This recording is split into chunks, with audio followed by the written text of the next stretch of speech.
Hello friends, welcome to drama speller. आज मैं एक नई ड्रामा एक्सप्लेन करने जा रही हूँ। अच्छी लगे तो ज़रूर कमेंट करना, क्योंकि मैं अभी 2-3 नई ड्रामा एक साथ एक्सप्लेन करने जा रही हूँ। तो जिसमें ज़्यादा अच्छी रिस्पॉन्स आएगा वो वाला ड्रामा मैं पहले कंप्लीट करूँगी। तो कोई भी गुस्सा मत होना मेरे ऊपर और जल्दी से जल्दी कमेंट कर लो और ड्रामा स्टार्ट करते हैं। तो ड्रामा के स्टार्टिंग में डॉक्टर लेई को दिखाया जाता है, जो कि जस्ट आए हुए एक पेशेंट का ऑपरेशन करते हैं। फिर उस पेशेंट के घर वाले को बोलते हैं वो अभी खतरे से बाहर है। वहाँ से चले जाते हैं सीधा बाहर, जहाँ उनका गर्लफ्रेंड सीजू वेट कर रही थी। लेई उसे बोलता है, सीजू सॉरी, एक इमरजेंसी पेशेंट आ गया था, इसलिए तुम्हें 2 घंटे तक मेरे लिए वेट करना पड़ा। सीजू बोलती है, कोई बात नहीं, मेरी बॉयफ्रेंड तो व्हाइट शर्ट पहनने वाला एंजल है, मैं गुस्सा क्यों करूंगी। फिर लेई बोलता है, मेरी गर्लफ्रेंड तो बहुत अच्छी है, इसी बात पे चलो कुछ खाते हैं। फिर दोनों जब रोड में जा रहे थे, एक कार उनके पास रुकता है और उन दोनों को किडनैप करके कहीं ले जाता है। उन्हें किडनैप करने वाला और कोई नहीं, खुद लेई का माँ थी। लेई अपने माँ को देख के बोलता है, माँ प्लीज तुम सीजू को छोड़ दो, वो डर गई है, माँ प्लीज। ये सुन के उसके माँ उन दोनों को छोड़ देते हैं। लेई सीजू के पास आके बोलता है, सीजू तुम ठीक हो ना, तुम्हें कोई चोट तो नहीं लगी ना। सीजू नहीं बोलती है। उसके बाद उसके माँ एक पेपर निकाल के बोलती है, लो सीजू, उम्र 22 साल, एक न्यूज़पेपर कंपनी में न्यू ज्वाइनिंग हुआ है इसकी, और इसकी माँ पापा कहीं पे नौकर की काम कर रहे हैं। इतने में ही लेई आके उस पेपर को खींच के बोलता है, माँ तुम्हें इन्वेस्टिगेट करने को कौन बोला था। सीजू टेबल पे अपनी सारी इन्फॉर्मेशन दे के टेंशन में आ जाती है। माँ बोलती है, अरे ये लड़की तुझे सीड्यूस कर रही है और मैं इसके बैकग्राउंड भी चेक ना करूं। लेई बोलता है, माँ सीजू और मैं एक दूसरे को प्यार करते हैं, इसके अलावा उसे मेरे फैमिली के बारे में कुछ नहीं पता था। माँ बोलती है, तुझे कुछ मालूम नहीं है, इसकी तरह गरीब लड़कियाँ आसमान में उड़ने के लिए रईस लड़कों को पटा ही लेते हैं। ये सुन के सीजू बोलती है, आंटी मुझे लेई के फैमिली बैकग्राउंड के बारे में कुछ मालूम नहीं थी। हाँ मैं गरीब हूँ, लेकिन मैं खुद के डेस्टिनी को खुद चेंज कर सकती हूँ। लेई का माँ बोलती है, हाँ ये तो सच है, तुम्हारी डेस्टिनी तुम्हारे हाथ में है। बोल कितनी पैसा चाहिए तुझे मेरे बेटे को छोड़ने के लिए।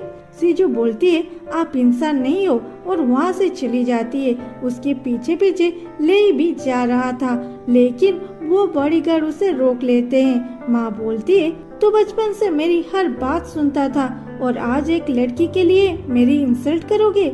लेई बोलता है, माँ मैं उससे प्यार करता हूँ और वो बहुत अच्छी लड़की है। माँ बोलती है, चुपचाप घर में बैठ, नहीं तो तुम दोनों को कैसे अलग करना है मुझे पता है। दूसरे दिन सीजू को उसके बॉस बोलते हैं, सीजू तुम हमारे लिए लकी हो, हम तुम्हारे आने से पहले एक इंटरव्यू करना चाहते थे कुछ कंपनी के ओनर के साथ, लेकिन हमारी कंपनी छोटा है ना, इसलिए वो लोग हमको सीरियसली नहीं लिए थे। लेकिन कल ना उनमें से एक कॉल करके बोले कि वो इंटरव्यू देने के लिए रेडी है, लेकिन इंटरव्यू तुम्हें लेना होगा। सीजू बोलती है, क्या मैं? उसके बॉस उसे एक फाइल दे के बोलते हैं, इसमें सारी इंफॉर्मेशन है उस कंपनी के बारे में, तुम अच्छे से देख के जाना। सीजू एकदम से खुश होके जब वो फाइल ओपन करता है, उसमें फोटो था लेई का माँ की। फिर भी वो उस कंपनी को जाती है इंटरव्यू के लिए। वहाँ फोटो शूट चल रहा था।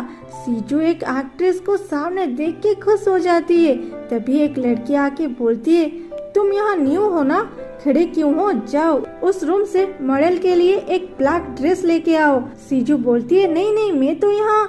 वो लड़की कुछ भी नहीं सुनती और बोलती है, मुंह बंद रखो और चुपचाप काम करो।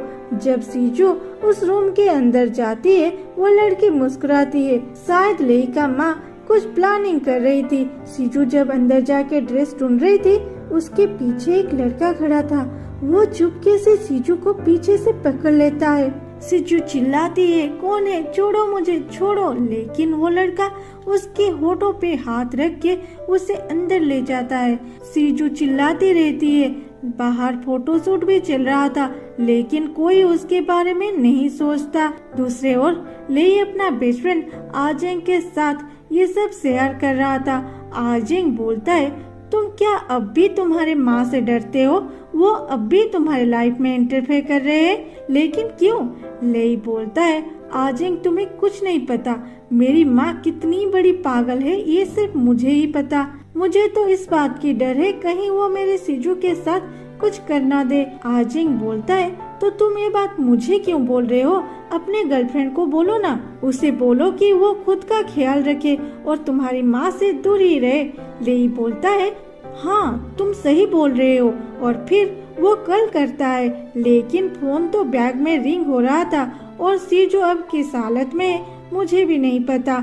लेई बोलता है, ये फोन रिसीव क्यों नहीं कर रही है? फिर और 2 बार कॉल करने के बाद उसकी लोकेशन चेक करता है और सीजू के लोकेशन लेई के कंपनी का था। लेई चिल्लाता है, वो मेरे माँ के कंपनी में है। फिर दोनों वहाँ से भाग के माँ के पास आते हैं। लेई पूछता है, माँ सीजू कहाँ है? माँ बोलती है, मुझे कैसे पता? लेई फिर बोलता है, माँ मैं तुम्हें कितनी बार बोलूं, वो एक सिंपल लड़की है, उसे छोड़ दो प्लीज माँ। वो कहाँ है बोल दो मुझे। माँ बोलती है, तुम देख रहे हो ना मैं यहाँ पे कितना बिजी हूँ, तुम मेरे साथ ऐसी बिहेव कैसे कर सकते हो? क्या मेरे पास टाइम है तुम्हारे उस गर्लफ्रेंड के बारे में सोचने के लिए? लेई अपने माँ को फिर से कुछ बोलने से पहले आजेंग बोलता है, उन्हें पूछ के कोई फायदा नहीं है, फिर से लोकेशन चेक करो। लेई बोलता है, लोकेशन तो यही का दिखा रहा है, मैं अब क्या करूं? आजेंग बोलता है, तो चलो सीसीटीवी चेक करते हैं। लेई और आजेंग भागते हैं। मॉनिटर पे दिखाता है वो जो लड़की सीजू को उस रूम में जाने के लिए फोर्स की थी, वहाँ पे एक लड़के को भेज के दरवाजा बंद कर देती है।